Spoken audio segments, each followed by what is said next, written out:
বর্তমান সময়ে আমরা দেখছি যে ভিন্ন মতকে গালিগালাজের যে ধিকৃত বিকৃত চর্চা শুরু হয়েছে, এই চর্চা বা এই সংস্কৃতি কোথায় ধাবিত করছে আমাদের? ধন্যবাদ আপনাকে, সম্মানিত আলোচককে। আসলে একটা সুন্দর শিরোনাম আপনি আজকে উপস্থাপন করেছেন, রাজনীতিতে শিষ্টাচার খুবই অভাব, এটা নাই বললেই চলে। এর দায় আসলে কার? আমি রাজনীতিবিদরাই। আমি আমি যাচ্ছি, ভিন্ন মত থাকবে বলেই তো গণতন্ত্রের সংজ্ঞার মধ্যে অন্যতম একটা ভিন্ন মত পথ থাকবে। সেটা না থাকলে কেমনে হয়?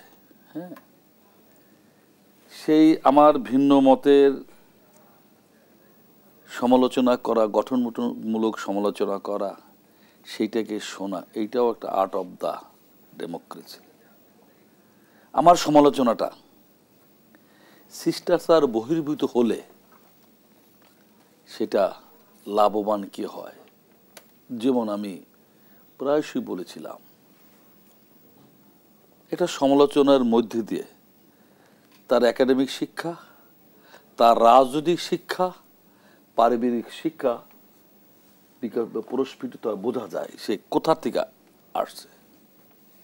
যেমন আমি বলেছিলাম, বিএনপি, আওয়ামী লীগ এ দলের প্রধান যারা ছিলেন, তাদের বাচনভঙ্গি, বডি ল্যাঙ্গুয়েজ, তাদের বলার স্টাইল, এগুলো আগে যেমন ফলো করতে, উত্তম এরকম অভিনয় করে, এরকম ড্রেস পরে, এরকম শার্ট পরে, অমুক নায়ক এটা পরে, রাজ্জাক এটা পরে, এরকম পরে, এটার মডেল হতো। সেটা ধরেন অন্তর্বর্তী সরকারের প্রধান ডক্টর ইউনূস, তো সকল কার্যক্রম আমার পছন্দ নাও হতে পারে, আমার সেটাকে সমালোচনার অধিকার আমার রয়েছে। সেটা আমি কি ভাষায় করব সেইটা সমালোচনার সেই সীমারেখা আমরা নির্ধারণ করতে পারছি কি? সীমারেখা সেটা ধ্বংস হয়েছে, একদিনে হয় নাই। আপনি এই 15 বছর 14, 18, 24 পার্লামেন্টের যদি আপনি সেটাকে নিয়ে গবেষণা করেন, কি আলোচনা হয়েছে পার্লামেন্টে, আপনি আগামী ভবিষ্যৎ যারা নেতৃত্ব দিবে, যারা তাদেরকে কি শিক্ষা দিলেন, সেখানে ব্যক্তিগত আলোচনা, নেত্রীদের চরিত্র হরণ, এটাই তো হয়েছে। কিন্তু নেতার মধ্যে শিষ্টাচার না থাকলে কর্মীরা সভ্য হবে কিভাবে? সেটা বলি, ওই আমার পরবর্তীকে আমি কি শিক্ষা দিলাম। ধরেন আমি একটা দলের একটা ইউনিটের প্রধান, আমি যদি সেখানে বক্তব্যেতে আমার বিরোধী মতকে অশ্লীলভাবে অথবা বিরোধী মতের প্রধানকে অশ্লীলভাবে সমালোচনা করি, আমার পরবর্তীতে যারা আছেন বা যারা দায়িত্ব পালন করবেন, কি শিক্ষা নিল আমার কাছ থেকে বলেন? বলেন কি শিক্ষা নিল? আপনি ধরেন তর্কের খাতিরে যদি বলি, বিগত ফ্যাসিস্ট আওয়ামী প্রধান শেখ হাসিনা, বেগম জিয়া, বিএনপির চেয়ারম্যান বেগম খালেদা জিয়াউর রহমান নামে কি সমালোচনা করেছেন বলেন?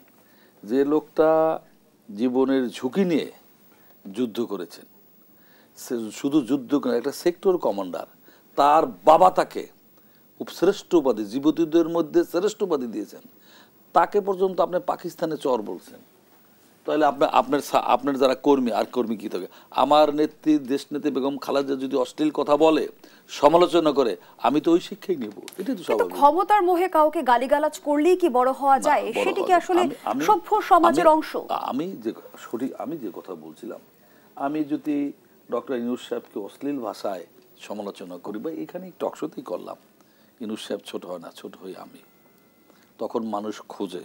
যেমন ধরেন 24-এ যারা নেতৃত্ব দাবিদার মনে করেন, এই যে ধরেন এনসিসিপি, ও সত্যিকার অর্থেই তো ওরা একটা সম্মুখ যুদ্ধের একটা যোদ্ধা ছিল। হ্যাঁ, সেখানে তারা দল করেছেন, তাদের বডি ল্যাঙ্গুয়েজ, তাদের ড্রেস, তাদের সমালোচনার ভাষা মানুষ ভালোভাবে গ্রহণ করে। ধন্যবাদ জানাচ্ছি খন্দকার মাসুকুর রহমান মাসুক।